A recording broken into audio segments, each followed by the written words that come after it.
Hey everyone, it's Connor. Today I'm going to teach you about cochlear implants. One of our residents had one done today, and these are very expensive, and it was a very time-consuming procedure, and we want to make sure that it's taken care of, so I'm just going to go over some basic steps. When you walk into a room, you're going to see this black device sitting on the table. Looks like it has a couple flash drives sitting in it, but they're not flash drives. They're actually batteries for the device. If it's orange, that means that it's charging. If it's not, that means it's fully charged. It can hold up to 4, and it's expected that we will rotate these on a continuing basis to keep them fresh.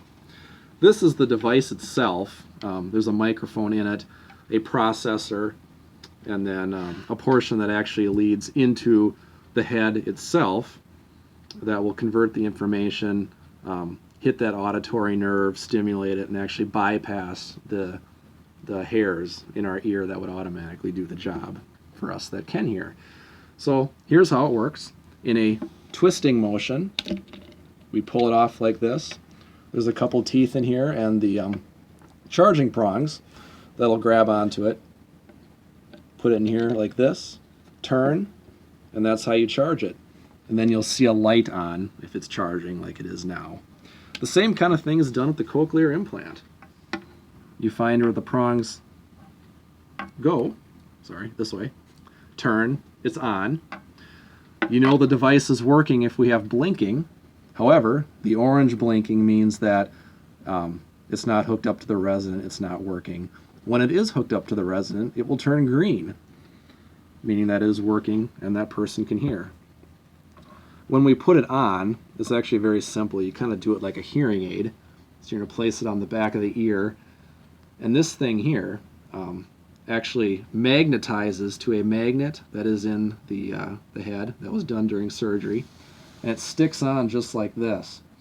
We take it off literally just like this. If there's a bath going on or if it's nighttime, we don't want to leave it on because it's very expensive. We don't want to twist it like this. If we hook it on to the head, that causes the cord to start to fray, get weaker, might not work as well. Another feature about this is that if not done correctly, it could actually cause skin breakdown on the individual. If you take it and turn it clockwise, that causes this gray portion to get closer to the head, counterclockwise, farther away from the head. If you're not careful, we could have skin breakdown and other sores, but she has hair on her head, so it's not gonna do that. But we do want to watch for that, monitor that as much as we can. I know when a resident gets this done, there's a little incision right behind the ear, and that we cover with Vaseline. We've been doing quite a bit, but we can kind of back off on that and just do a lighter layer of that.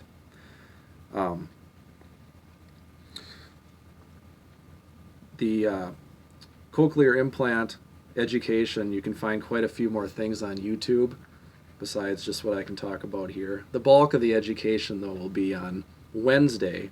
Apparently they're going to do more in the office, but in the meantime, it's a very simple on-off. Don't put it in the bathtub. Keep it in her room, keep it in the nurse's cart. We do have it labeled here on the teal container.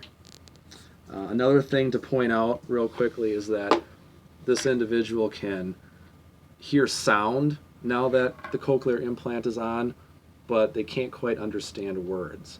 The reason for that is because she hasn't heard words in many years, and the brain isn't able to process that yet. The best way to counter that is to continue what we're doing, writing things on the whiteboard, but when we actually talk to her, we want to point to it. We want to say it as we go. The brain will start to connect the word with the sound. Then the idea is over time, she'll start to be able to hear. So we have to work with her very closely. I think speech could get involved, but what we do as nurses in our daily routines will help the most. That's all I have for you.